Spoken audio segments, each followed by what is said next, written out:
They called it routine, but it was never just routine. Every morning, before the city stretched its tired bones awake, I walked through doors few knew existed. Rooms where decisions were made that shaped victories and erased destinies without leaving fingerprints. I didn't carry weapons, yet I watched entire lives weaken under commands that came from quiet voices far above any earthly rank. I was young, eager, convinced I stood on the winning side. They told me I was chosen because I could withstand silence, because silence was the only shield we were permitted. We didn't shout orders, we whispered them into systems, into structures, into places where faith, ambition, and sweat once stood tall. And as people pushed harder, believing effort alone would lift them, we adjusted something deep in the framework, so their steps never fully reached the height they deserved. No curse, no hex, no flash of smoke. Just a tilt in the ground beneath their feet, so slight they blamed themselves for slipping. I watched men wake before dawn and chase their goals with everything in them, only for their progress to thin the closer they came to break through. I watched women pray until their voices cracked, thinking heaven had forgotten them, unaware that hands like mine had quietly rearranged their ladders. That was the part that haunted me most. We didn't need to destroy people. We only needed to delay them. Delay was enough to exhaust hope. Delay made the strongest question their calling. Delay made faith feel like fiction. And when they finally sat in exhaustion, wondering why nothing changed despite relentless effort, we took notes. We mapped their weaknesses, discouragement, isolation, doubt, then used those against them like coordinates in a silent battlefield. People think warfare is about explosions, gunpowder, and flags. They never consider the kind that turns a confident heart into a shaking one. They never imagine the kind where victory is measured in lost years and abandoned dreams. I remember the day I was promoted. They sat me in a chilled room with no windows. My superior, whose face I never once saw fully, asked a single question. Can you keep a straight face while watching someone struggle for something you know they'll never reach? I said yes. I said it without trembling, and that answer became my chain. Because once you agree to watch hope wear down, you become responsible for every tear that follows. You become the quiet witness to people questioning why their prayers echo but never land, why their talents shine but never open doors wide enough for them to walk through. I stayed in that world for years, long enough to see how many destinies were slowed until they gave up on themselves. But something shifted the day I recognized a face, a friend I grew up with, running in circles we designed. I watched him grind, I watched him pray, I watched him sacrifice everything. And still, every door he reached was sealed just seconds before he arrived. I wasn't allowed to interfere, yet I did. Just once. All I did was remove a single obstruction, barely a thread of resistance, and in less than a month, his life transformed. Opportunities he'd begged for suddenly appeared. Breakthroughs he chased for years came rushing to him as if they'd been waiting all along. That was when I understood. People don't always fail because they lack discipline. Sometimes they fail because someone like I once was made sure the finish line moved every time they got close. I walked away after that, without permission. I wasn't supposed to. Silence was required, loyalty demanded, obedience expected. Leaving meant I carried memories capable of shaking foundations if ever spoken aloud. And so now I speak. Not to frighten, not to blame invisible shadows for every hardship, but to tell the truth I once helped conceal. Some struggles are real, some barriers are internal. But there are battles where the opponent was an unseen hand long before self-doubt ever took the stage. I carry the documents in my mind, protocols, strategies, patterns. I carry the faces of those we slowed. I carry the weight of knowing effort alone was never the full equation. I can't erase what I did. I can't return the years people lost under the pressure of systems I supported. But I can reveal how these chains were built, and I will reveal how they can be broken. Keep listening, because this isn't nostalgia, this isn't regret. This is the testimony of a former architect of delay, and I haven't told you the most unsettling part yet. I'm only just beginning. They were never lazy, they were never unqualified. They were marked, not by ink, but by systems I once helped maintain, systems that operated quietly, assigning limits to people who never consented to them. We didn't touch their hands, we touched the path beneath their hands. We didn't silence their voices. We adjusted the echo so their words never reached the rooms where decisions lived. You've seen it yourself.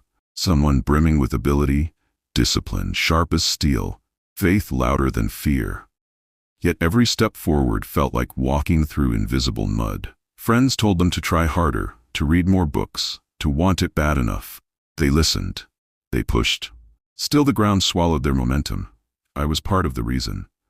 Let me take you where this began, where the first cracks in my loyalty formed. We met in chambers without clocks. Time didn't matter there, only outcomes did.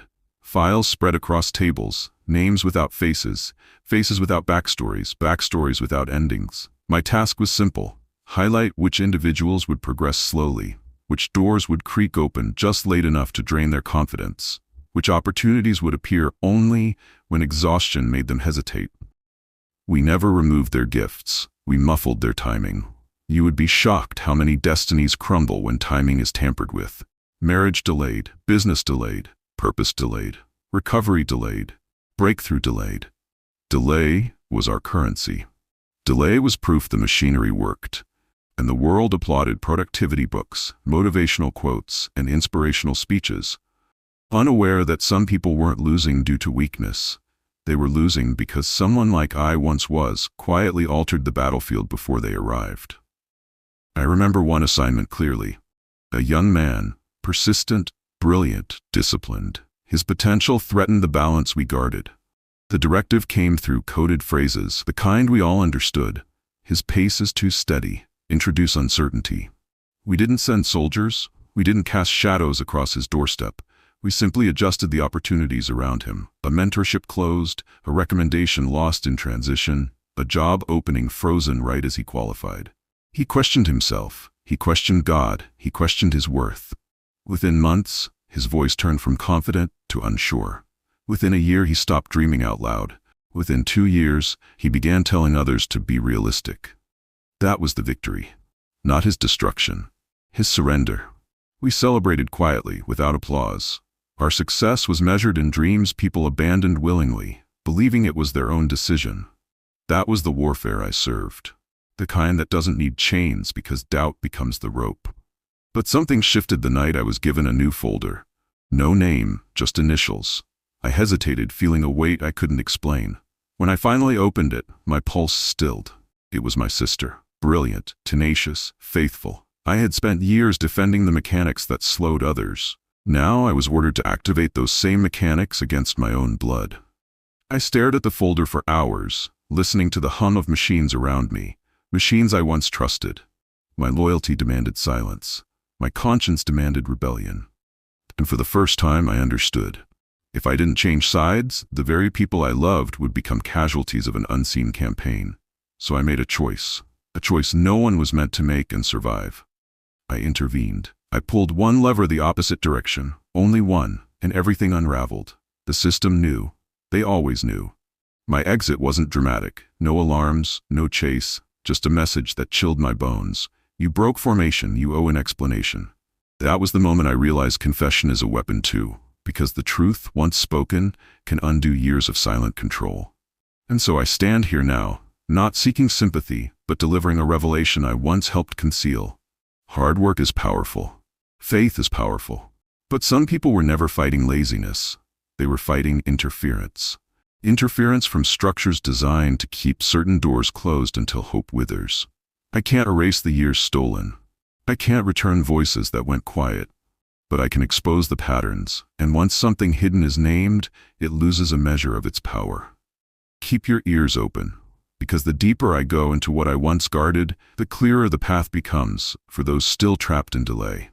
And I'm not finished yet. There's more you need to hear. Much more.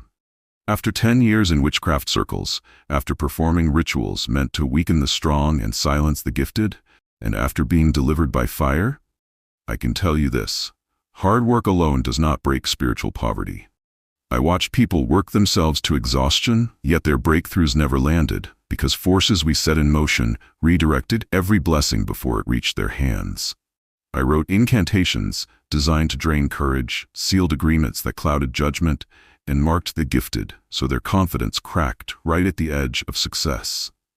I've seen the strongest lose direction, the most intelligent freeze at crucial moments, and the most disciplined lose momentum without knowing why. I was trained to keep doors shut even when keys were in the right hands.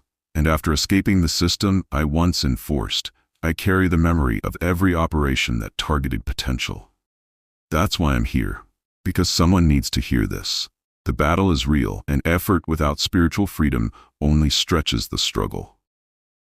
The first time I witnessed that force at work, I didn't have the courage to face it. I stood behind a tinted screen, watching numbers collapse on a man who had done everything right. Savings he fought years to build evaporated in days. Plans he mapped with care scattered like loose pages in the wind. I knew exactly which unseen order caused it. Yet seeing the result unfold in front of me felt different from signing the instruction that set it in motion. My chest tightened, my throat dried. I ran, not because I was afraid of exposure, but because I couldn't bear the weight of watching a man blame God for a setback we engineered. I told myself I was loyal to my role, but that night, I didn't sleep. I kept hearing his voice, raw with confusion, asking the air, "Lord, what am I missing?" I knew. I just didn't have the courage to say it.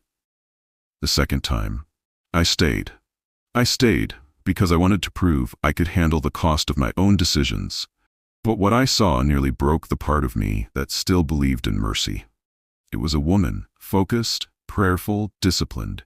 She did everything her faith taught her, fasted without telling anyone, tithed without complaint, woke before sunrise to speak life over her business. And still, her progress thinned right before harvest, every single time. There is a rule in that world we rarely wrote down, but everyone understood. A delayed blessing hurts deeper than a denied one. Denial pushes you to move on. Delay keeps you hoping endlessly, until hope becomes exhaustion wearing faith's clothing. Watching her, I felt something crack inside me. Her eyes still carried belief, but her shoulders carried defeat. That was the moment I almost lost myself, because I realized I was no longer just executing orders. I was memorizing pain. Pain I could feel, but couldn't speak of. The third time was the turning point. We were given a target, a man known for generosity. He wasn't wealthy yet, but everything he touched grew. People around him prospered. He prayed with conviction, worked with discipline, and opened his doors to the broken without expecting repayment. Our task was simple: extend his delay. We prepared the usual protocols. Obstacles disguised as unforeseen circumstances. Alliances that collapsed at the last minute. Contracts that looked promising until the ink dried. Everything was set. We executed. But this time, something hit back. I don't have a poetic explanation. There was no flash of light, no shaking walls, no voices. Just a force sudden and overwhelming, like a rope snapping in reverse. 3 colleagues collapsed within minutes of the operation. 2 never returned to our ranks. I felt a pressure in my chest that made breathing feel like betrayal. Paperwork burned without flame. Names vanished from ledgers. Every attempt we made to track that man's progress was erased, as if a hand wiped across reality itself.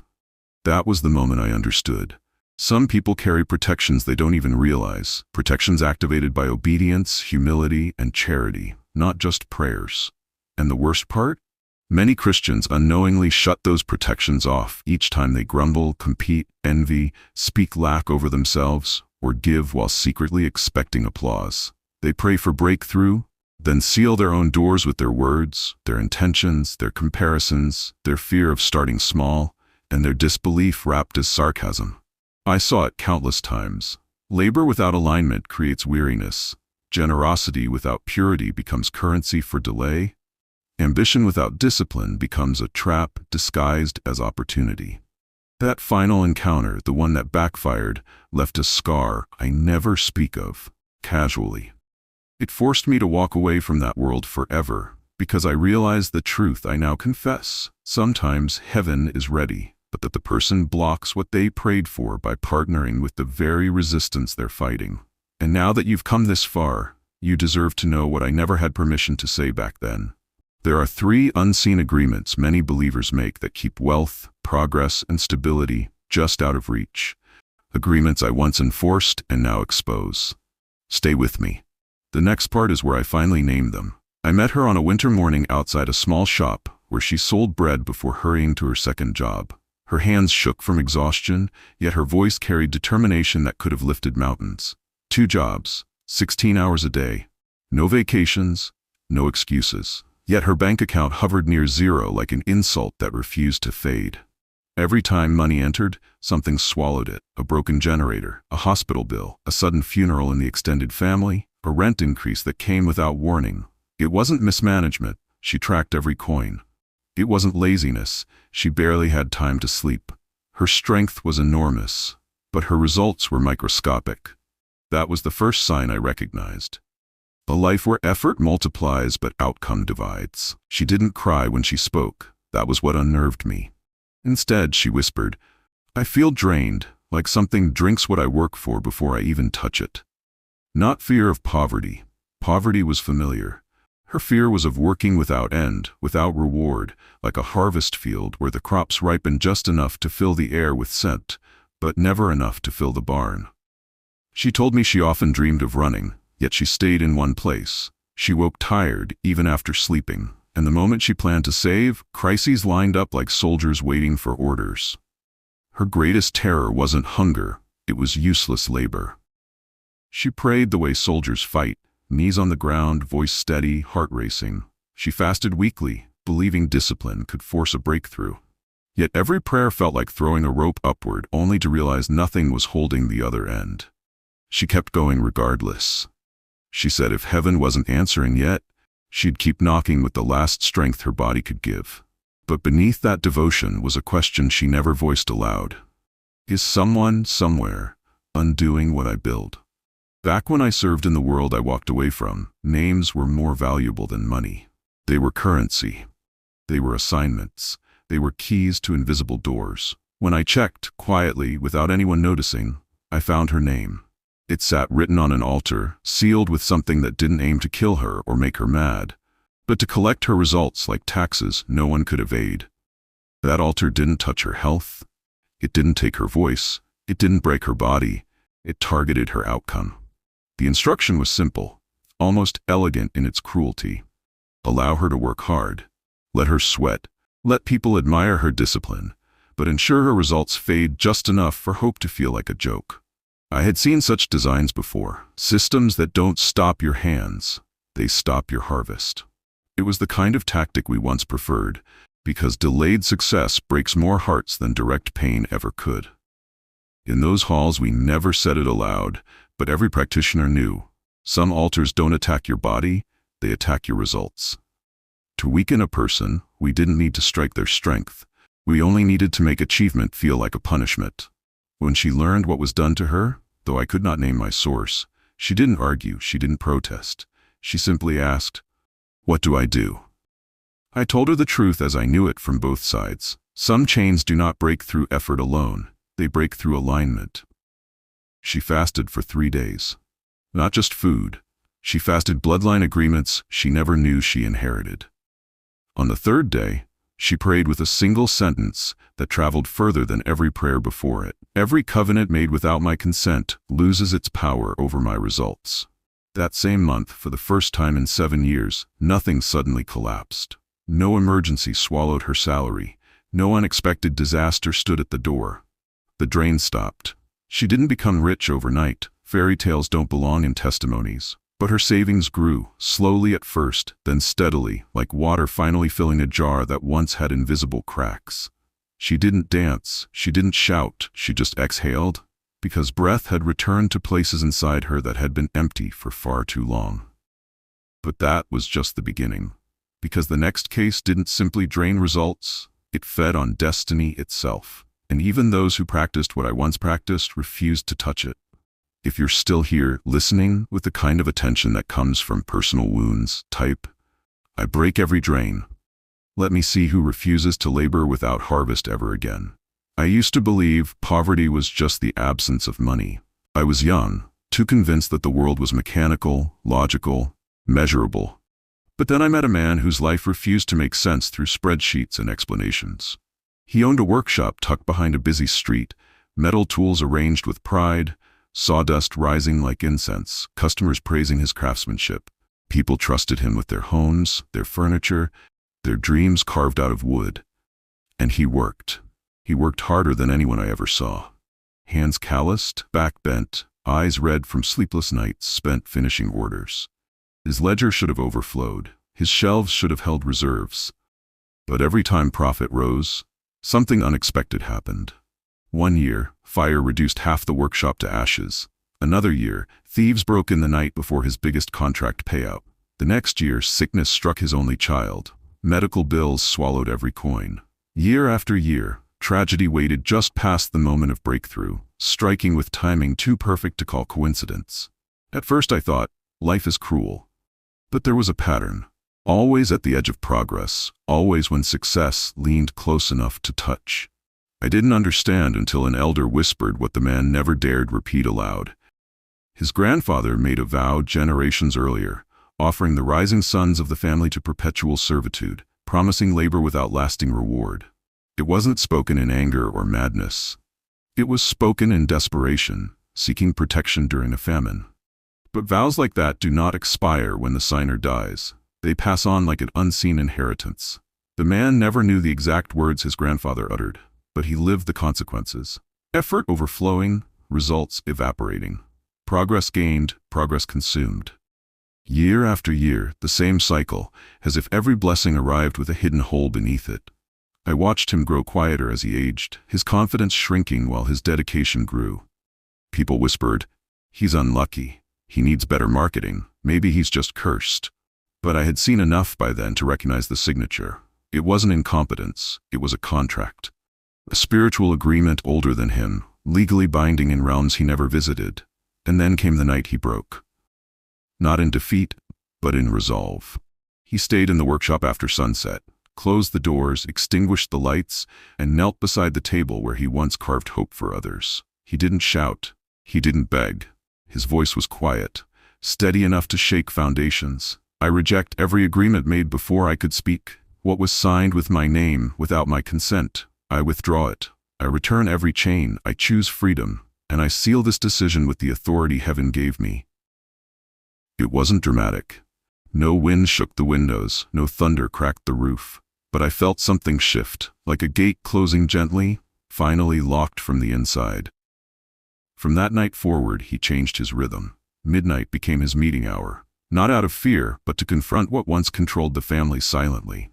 Months passed. His business didn't explode into sudden riches. That would be a fairy tale. No, the transformation was steadier, sturdier. Orders came and stayed. Contracts signed and completed. Money saved and preserved. And for the first time in generations, profit didn't vanish the moment it arrived. People said, he got lucky? The market picked up. His talent finally paid off. But I knew better. He didn't work harder. He worked free. The unseen leak was sealed, and effort finally reached its destination, instead of draining into a void built from words spoken decades earlier. I carry that story with me because it taught me something I once refused to believe. Some chains cling to bloodlines, and freedom begins where silence ends. But that was only the second revelation I encountered. There's a third story, and I still feel my pulse shift when I think of it. That one didn't involve a client or a distant memory of someone else's promise. It involved me. And what I discovered almost cost me more than my life, because it exposed the real reason many who sweat, sacrifice, and strive remain trapped in cycles they never created. I'll tell you that story next. But before I do, I need to know if you're still with me. If you refuse to remain bound, if you're tired of progress disappearing just before you touch it, comment, "No more chains." Let me see who's ready for the third revelation. They trained us to watch for a specific kind of person, the one who never stopped showing up. Not the drifter, not the procrastinator, but the one who woke up before dawn, the one who sharpened discipline into habit, the one whose consistency made others uncomfortable. Because draining someone who already has no vision accomplishes nothing. But draining someone who pushes through exhaustion, sacrifice, and prayer, that's how you rewrite a lineage. I remember clearly who should have been unstoppable. He had the intelligence, the resources, the network. He started project after project, ideas that could have fed generations. And each time, success approached like a train at full speed, only to halt inches before impact. We called it precision obstruction. He called it bad luck. To him, doors closed for reasons he couldn't name. To us, those doors closed because hands like mine adjusted hinges in the unseen. Every 3 to 6 months, his life replayed the same script. A contract canceled, a partner backed out, a funding call delayed, a sudden conflict at the moment of progress, each collapse arriving right at the edge of breakthrough. And he blamed himself every time. That was part of the design. If the strong ever realized they were being targeted, they'd start asking questions we weren't allowed to answer. I used to stand at a distance, reading reports about his decline. They weren't written like stories. They were cataloged like strategies. Drain his confidence at night. Distract him with emergencies. Send doubt when hope rises. Introduce a voice that sounds supportive but seeds confusion. He prayed, but his timing was off. The hour he rested was the same hour his name was whispered in places that wished his failure. He fasted, but ignorance of alignment made the sacrifice weaker than he thought. He fought, but he aimed at shadows, not the architects. And I watched his shoulders sink lower with every defeat, not because he lacked perseverance, but because perseverance alone cannot undo what is rooted in the unseen. Then something shifted, unexpected, unplanned. He met someone who explained delay without shame and resistance without superstition. He was told what few are ever told: you're not losing, you're being slowed, and as long as you keep fighting the wrong enemy, you'll never touch what belongs to you. He didn't shout after that. He didn't curse the air. He simply grew silent. The kind of silence that means a person finally understands where the knife is coming from. And when he confronted what we once used against him, when he closed the openings that made him vulnerable, when he learned to stand in the hour we once hoped he'd always sleep, his results didn't just return, they stayed. Opportunities stopped slipping away. Partnerships aligned without cracks. Money didn't leak through invisible holes, and the future that once flickered finally burned steady. The others in our circle whispered about him after that, confused, irritated, intrigued. They asked who had taught him. They asked how he broke the pattern. I never answered.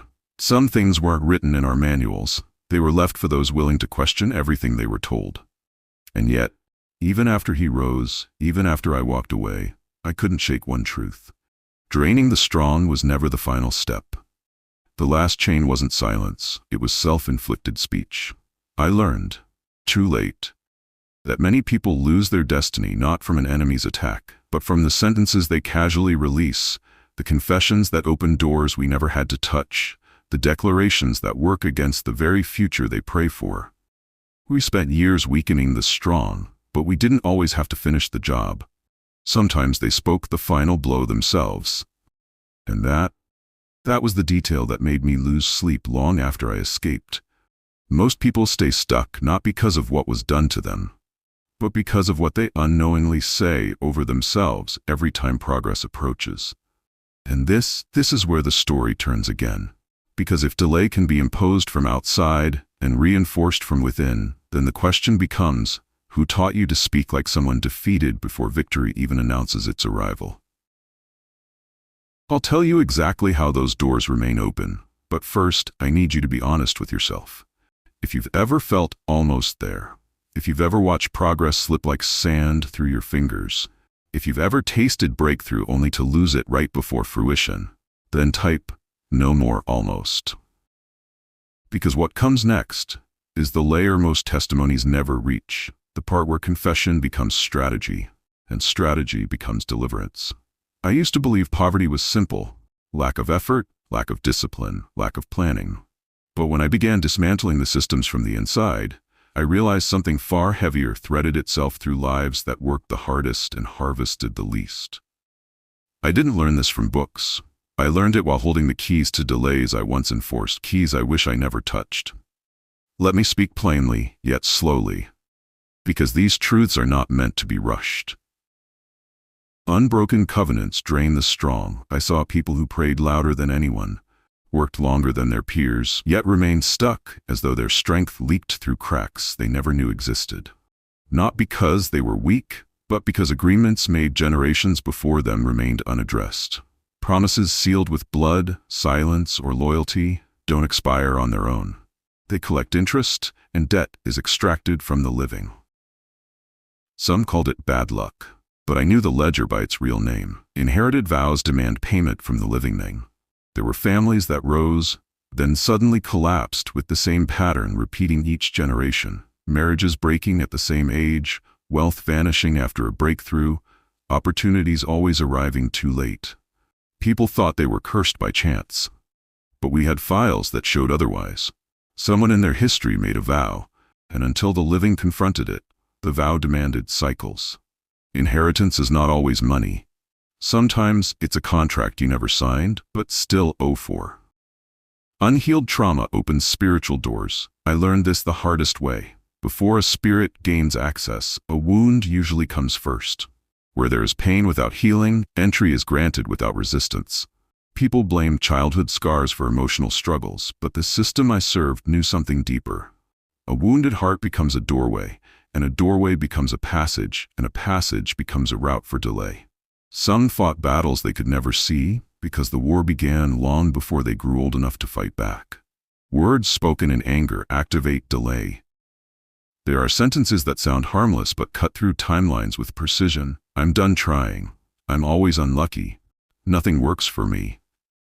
We didn't need to silence the hardworking, we only needed them to speak defeat over themselves. Once spoken, we wrote those sentences into their file like coordinates. And the next time they drew close to success, we followed those coordinates with surgical aim. People think silence is the opposite of speaking. I learned silence is power. But careless speech restructures futures. Betrayal wounds create spiritual access. When trust is shattered, strength leaks. When loyalty breaks, hope bleeds. And in the invisible realm, that bleeding is signal flare. Some of the easiest targets were those betrayed by the ones they trusted most. The heartbreak wasn't the final blow, it was the opening. I watched destinies derail after a single betrayal, not because heartbreak weakens ambition, but because vulnerability creates entry points of influence you never agreed to, yet suffer from. Resentment poisons favor for forward. I used to monitor energy, though we never called it that. Whenever resentment lodged itself inside someone, I never had to touch their life again. Resentment does the work for you. Favor cannot thrive where bitterness feeds. It rots the air around a person until doors that were meant to open hesitate. People assume their blessings were stolen, but oftentimes their blessings suffocated inside them. Self-curse language locks the future raw. People don't realize how often they seal their own chains. I'll never make it. I'm tired of trying. This is just my life. Maybe I'm meant to suffer. You don't need a cage when someone has declared themselves unworthy of freedom. I saw giants speak like grasshoppers and watched their strength shrink to match their words. As long as they talked like prisoners, our work was complete, even if every lock around them was undone. Authority reminder. Let me speak as what I once was, a former architect of resistance, someone who served where spiritual authority was manipulated like currency. I say this calmly, from knowledge I paid for in years I can't reclaim. Demons don't fear hard workers. They fear spiritually aligned workers. Hard work without alignment is a treadmill, movement without arrival. Alignment turns hours into impact, effort into elevation, process into progress.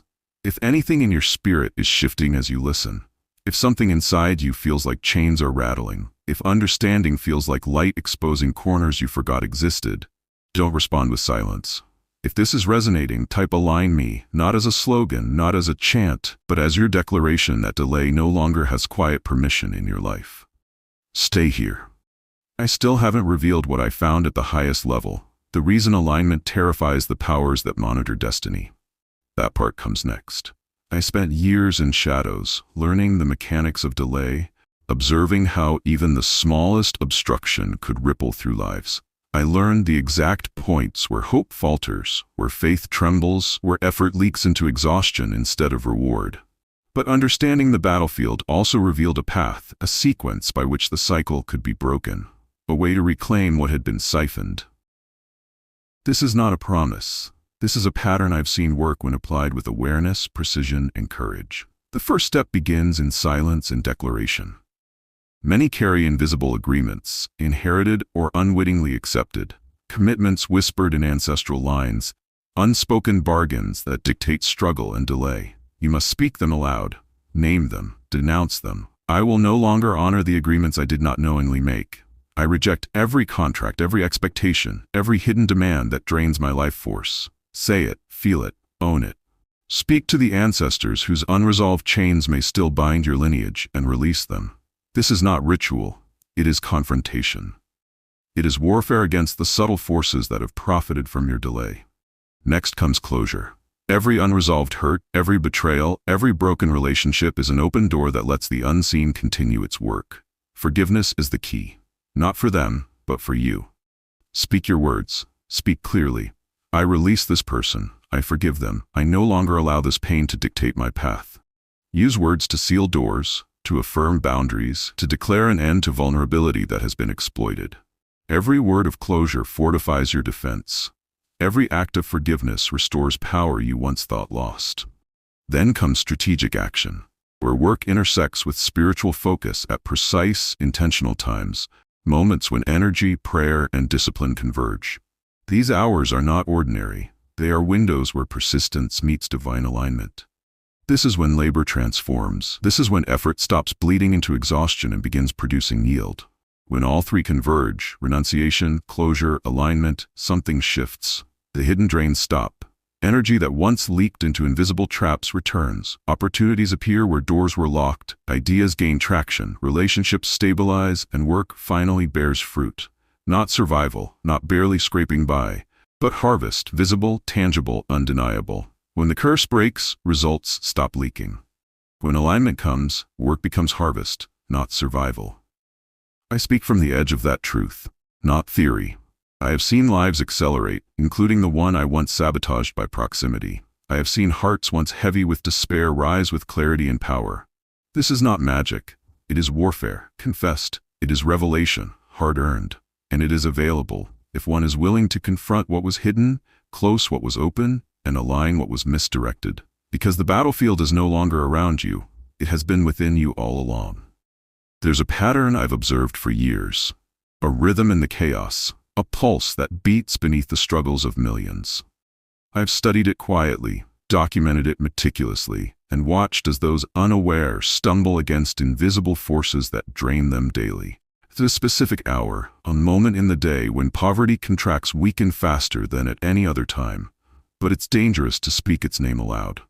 Revealing it publicly would ignite too much upheaval. I've seen what happens when the wrong hands learn these timings. Sudden shifts in power, resources rerouted, people scrambling for what should have been theirs, warfare unleashed in ways most could never imagine. I've witnessed entire communities falter, not because they lacked effort, intelligence, or faith, but because someone like I once was ensured the hour passed unnoticed. And when I say warfare, I mean it in the most intimate sense. A battle for life's most basic outcomes, waged in silence, orchestrated with precision, and won without a single shot fired. Yet the same hour, if approached with knowledge, timing, and awareness, can tip the scales. It can reverse months of delay, disrupt systems designed to stall progress, and open doors that seemed permanently closed. I cannot tell you the hour here. Not yet. Too many eyes would turn it into another battlefield, and I've already seen the cost of disclosure. But I can promise this. The key to breaking cycles you've been trapped in exists, and it's closer than you think. If you want part 2, if you want me to reveal the hour when progress becomes almost unstoppable, comment, reveal the hour. Do that, and I will release it. Because the truth, finally, should belong to those ready to act on it, not those content to watch others fight in silence. I've said enough to pierce the veil. Enough for you to feel the quiet pressure that lingers behind doors you've never opened. But there's more to understand. The battle I speak of isn't against another person. It's against the architecture of delay itself. Every day, countless lives are subtly rerouted. Plans are derailed, effort is siphoned, and most never see it coming. Never realize the war has been waged while they thought they were moving forward on their own. I've confessed my part. I've revealed what I once enforced. And in doing so, I've learned the single truth survivors grasp too late. Victory isn't just persistence, it's alignment. Align your focus, align your choices, align your energy to forces that amplify progress instead of eroding it silently. Because every system I worked within had rules, patterns, and weaknesses, ways to shift the outcome. ways to reclaim ground stolen by invisible hands. And now, you know what I know, there are forces designed to slow you. But the moment you understand them, the moment you act with clarity instead of blind force, you can step past the barriers that once seemed immovable. So I leave this with you, not as theory, not as empty hope, but as a map drawn from the inside of the machinery itself. Don't just work harder. Work aligned. Share this with someone who is fighting, but feels stuck. Because knowing the battlefield exists is the first step to winning it. And for those ready to move differently, to reclaim time, opportunity, and progress, remember this. Every chain has a weak link, and every system, even one designed to suppress, can be navigated. The war is quiet, the strategy subtle, but the victory, when you finally understand it, is unmistakable.